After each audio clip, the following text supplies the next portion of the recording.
Welcome back to another episode of Crave TV. We're your hosts, Chandler and Adam, and today we're going to be exploring Perry Street neighborhood over on the South Hill. What? Oh. What are you doing here? Get back to work. What? Hi, I'm Adam Hegsted, chef and restaurateur in the Northwest. I'm all about the people because that's what hospitality is built on. Hi, I'm Chandler Baird, local foodie and lifestyle influencer at Spokane Eats. I'm all about highlighting our local eateries and the communities that support them. Crave TV is a telling of stories through visiting the places and restaurants, meeting the people who make it happen, and talking to the chefs who help create this amazing industry. This is Crave TV.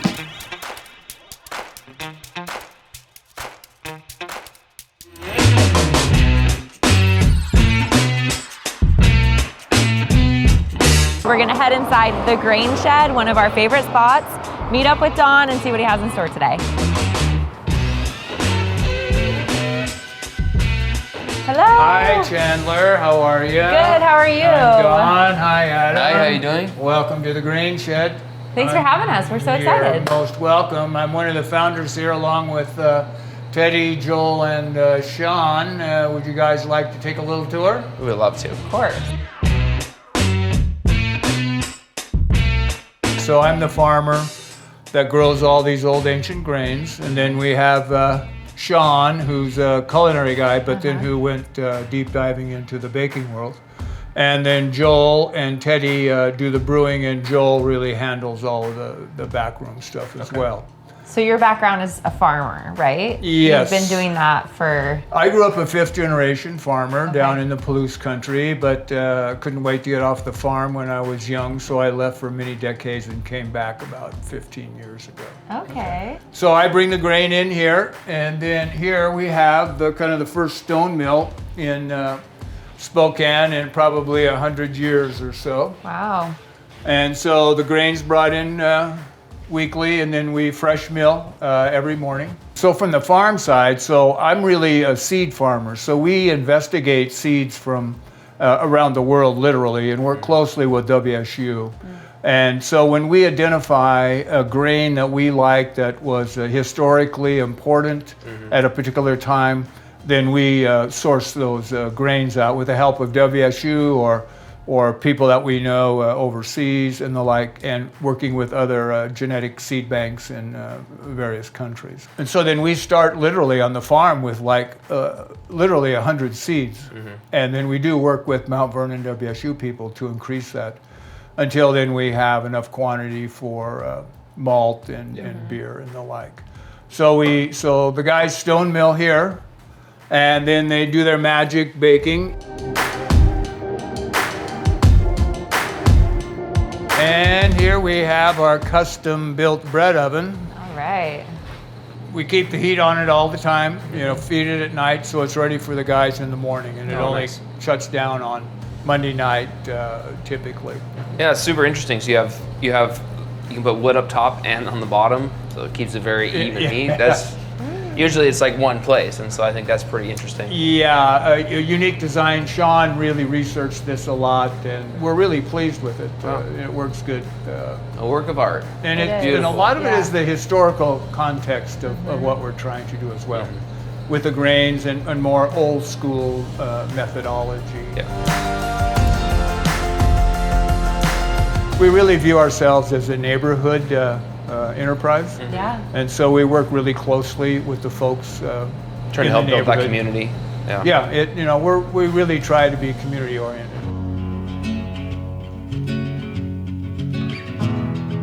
Yeah, I have a lot of gluten-free friends that say they can actually eat your bread because it's so fresh and so great. Yeah, and I think that's two specific reasons why.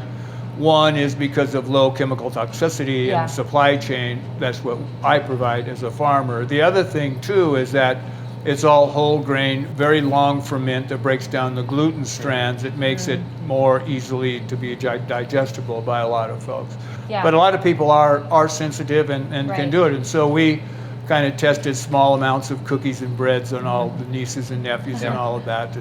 And they were able to actually eat a lot of these things, plus it's whole grain and healthy anyway.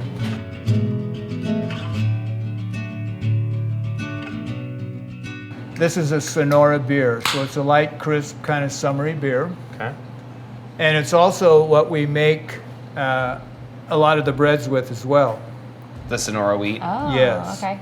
So how did you guys come up with the idea of vertically integrating, like creating this whole idea of bread and beer and collaborating all those ideas into one retail shop? When I came back to Eastern Washington, to the Palouse country, I kind of just fished in golf for about 6 months and got stir crazy.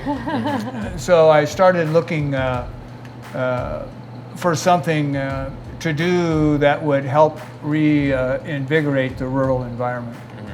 A lot of my friends that stayed small, medium agricultural enterprises, they were struggling as opposed to very large commodity oriented.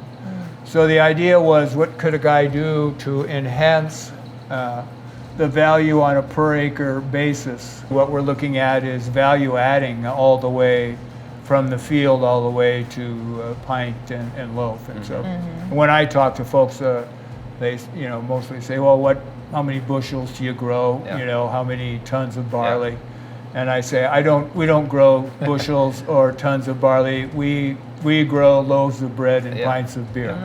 So we're trying to eliminate margins all the way. One of the things that we're trying to maneuver to is, by capturing the margins, we can become more price sensitive in terms of having still a reasonable return on investment, but having accessibility to a broader swath of the community. And creating synergies within that to that's where you're going to get the value, right? And exactly. Being able to cross utilize it in different spaces. I mean, we do that in our restaurant group. The same idea is that we try to, we're using all of our resources. Maybe some of the higher level stuff is just kind of already paid for, but in smaller segments. And so you have paid for a little bit in the beer, you pay for a little in the bread, pay for a little bit in the grain. And I think that makes sense as far as creating that value. Yeah, and I look at it as well as with a changing marketplace on the consumer side, that there are changing values where folks are more consistent and more interested in quality and value.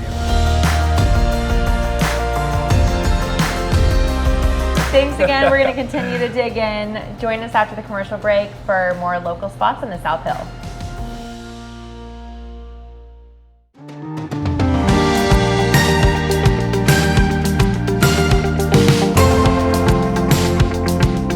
We are here on Perry Street in the South Hill. We're going to be heading into Casper Fry and making some yummy food and drinks.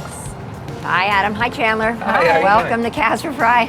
Thanks for having us. What are we doing today? I'm going to go inside and cook a little food, have a cocktail. Okay, let's do it. All right, let's check it out.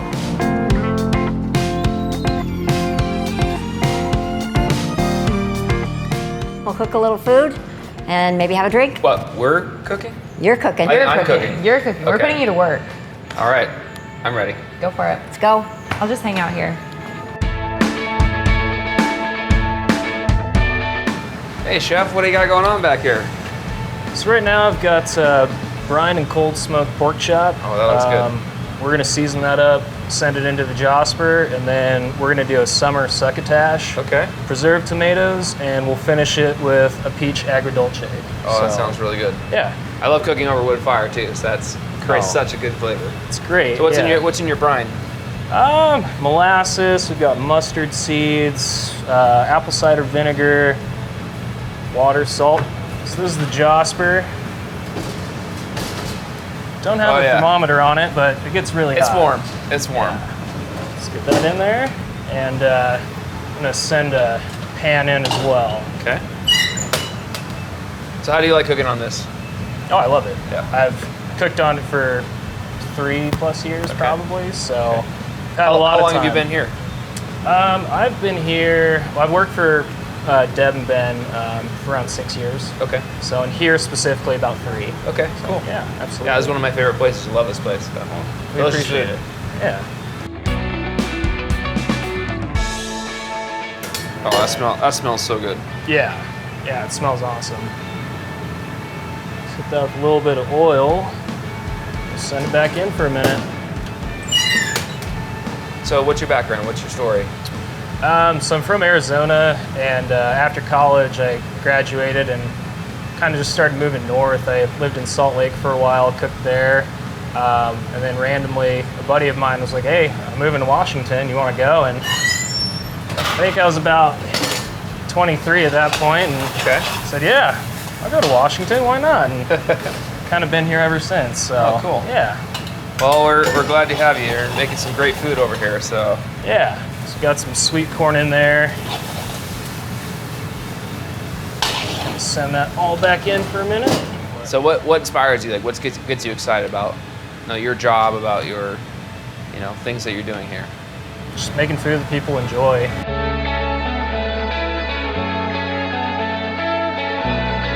And I've got this agrodolce. Give it a good spoonful. All right. Hit it with some grunion curls. That looks really good. Let's go see what Chandler's up to. I heard she's making a cocktail.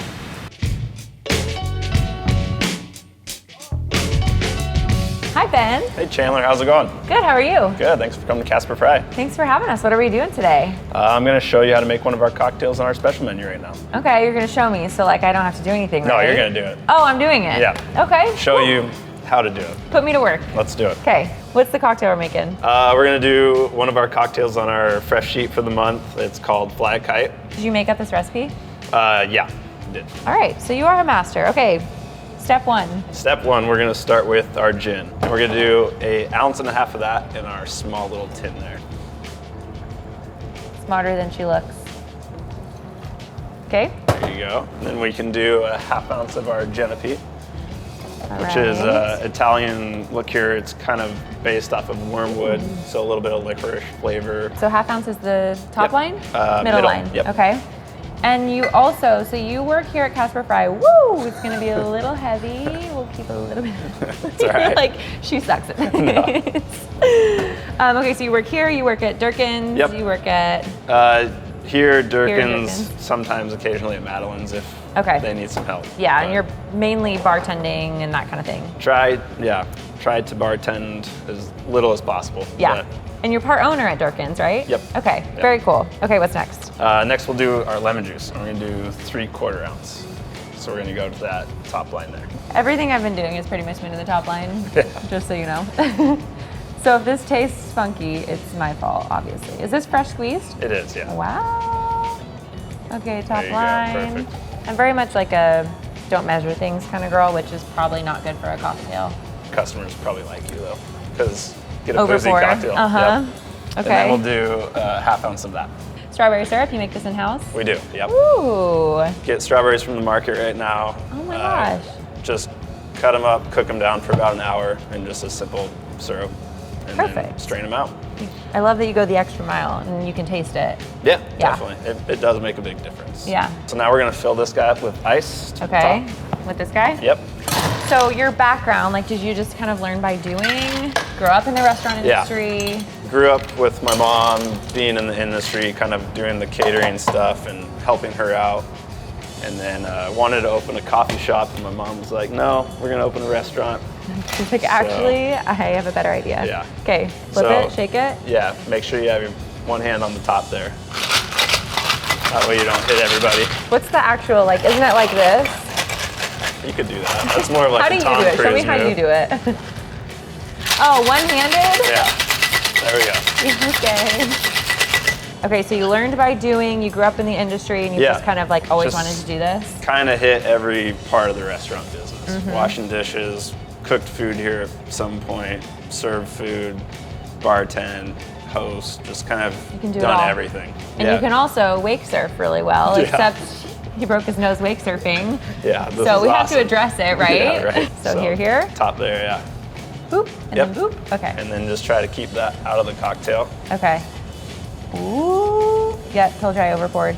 That's all right. Good? Just like Perfect, yeah. that? Ooh, that looks so pretty and summery. Nice and refreshing. Yes. Super easy, and stuff that somebody might not usually try would be that Genepi. So, Totally. Yep. utilizing different things that we have. Boom. Boom. And then the fresh juices, I'm sure just make it super great and refreshing. Perfect. Well, thank you so much. I'm sure this is going to pair really nicely with the pork. Yeah, definitely. We'll be right back with more Crave TV after this.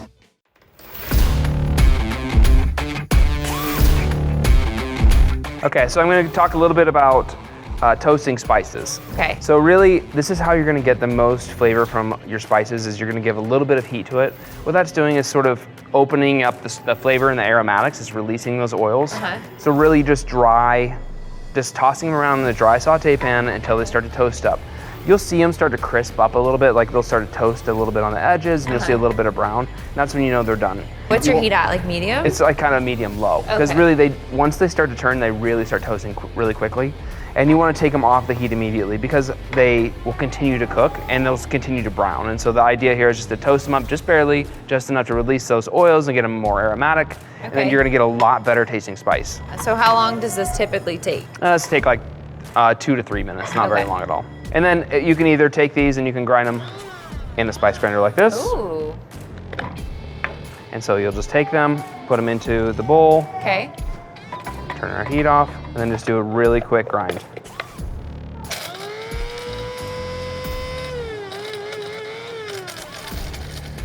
But you can smell that difference. That's like Ooh, yeah, what is so that? strong. That's coriander. Okay.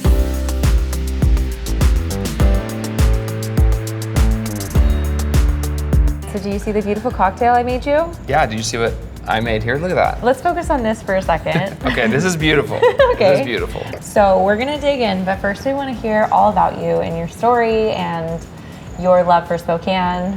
I'm a Spokane girl, born and raised my family here.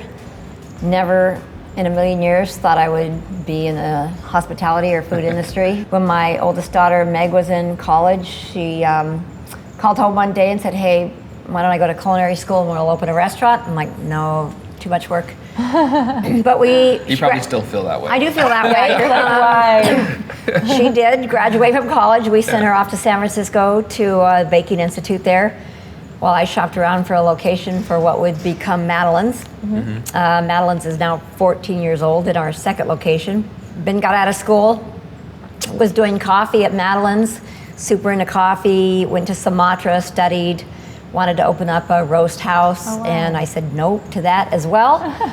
We can open another restaurant. Everybody needs a mom like you to put them in their place, tell them what is actually going to work and what's going to happen. I just felt like coffee was not going to be our jam. Yeah. Like, shopped around for a while, found this location. Which is amazing. It's beautiful here. Actually named for my great-grandfather, Casper Fry. He was a Southern-born Baptist minister. That's why we have a Southern-inspired menu, and his likeness is all over the restaurant. All of those things are what makes this place kind of special. You know, it's like the tables, the chairs, you know, all the lighting. Well, thank you for noticing that. Adam, when we opened Casper Fry 9 years ago, it was really the only restaurant like it. You guys were really ahead of your time with the design. I think back then we were. I think 100%. 9 years ago. I think now you'll kind of find different versions of Casper Fry around town, but that's those two. We had only been open here for a year before we were approached about opening Durkin's Liquor Bar. Which again is another beautiful, great space. Thank you. gosh, yeah. Yes, details. I feel like every time we do it, we want them all to be different and unique, with different menus and different vibes and different experiences. Well, you're succeeding, and we're grateful for all of your restaurants and your hard thank work. you. And I don't know if I can take it any longer, so I think we're gonna have This to is go. just like So thank you so much ridiculously for tempting. having us. We really appreciate it. It's our pleasure. We're here at Perry Street Brewing. Let's go say hi to Dave. This spot is so cool. They open up their big patio. It's gonna be awesome. great. Yes. Hi, Chandler. Hi. Hi, Adam. Hey, how you doing? Welcome to Perry Street Brewing. I'm the brewer, Dave. Would you like to take a tour? We would love to check it out. Yeah. Cool.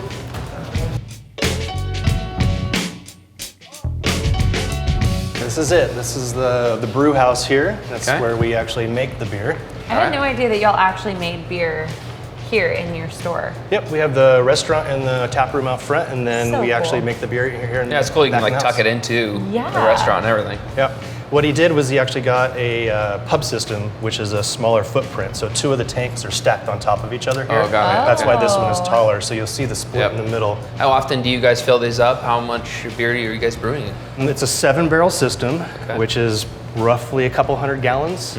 And so that will go into, a barrel is 2 kegs. So you have those 2 big sized Yep. kegs like Yeah. you see there. That's 2 of those. So Okay. about 14 kegs per batch.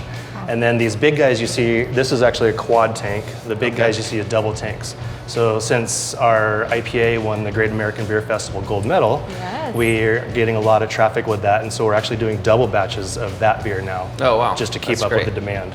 I've been here just over 3 years now. Okay. And I come from a home brewing background and a neighbor, so I just live across the park over here and I walk to work. That's convenient. Perfect. And Yeah. knew Ben just from being a customer and got to be friends. And a lot of times they'd borrow a hydrometer, a piece of brewing Oh, equipment funny. from me if they needed it. And so Yeah. I got to know the guys. And then when the last brewer left, I put in my resume and he thought it was a good idea. So Cool. Amazing. How's the transition we've been been? having fun ever since. Oh, Has good. that been like difficult? Took me or- 3 weeks to figure out all those levers there. But very then it's the same process. It's the same, Yeah, just and I was all scaled up. grain brewing with my homebrew process. Oh, and okay. So I knew the You're process. kind of used to everything, the sanitation. Yeah, and I've been Yeah. home brewing. My wife bought me my kit. Then girlfriend and best friend bought me my kit because they thought it'd be a good way to get beer all the Yeah, time, which Smart, turned out it actually worked out. And so yeah, I've been brewing since the late '90s. Oh, okay, cool. So Well, do the it pretty product well. is delicious, so. Yeah. Well, thank you. Yeah, I think Chandler wants to learn how to pour proper beer. For the perfect beer. we can do that. You got to show have her the the right way? amount of headspace. And Okay. Yeah. Yes. Show you the techniques. Show me the Let's go- techniques. let's go do it. please. Fun. We need to put a little bit of water in it to break the surface tension on the glass so that we don't make God. the foam break out. Otherwise, you'll have a great big glass of foam and he'll make fun of you. Just at an angle, yep. And then when you Touch turn it on, all the way on.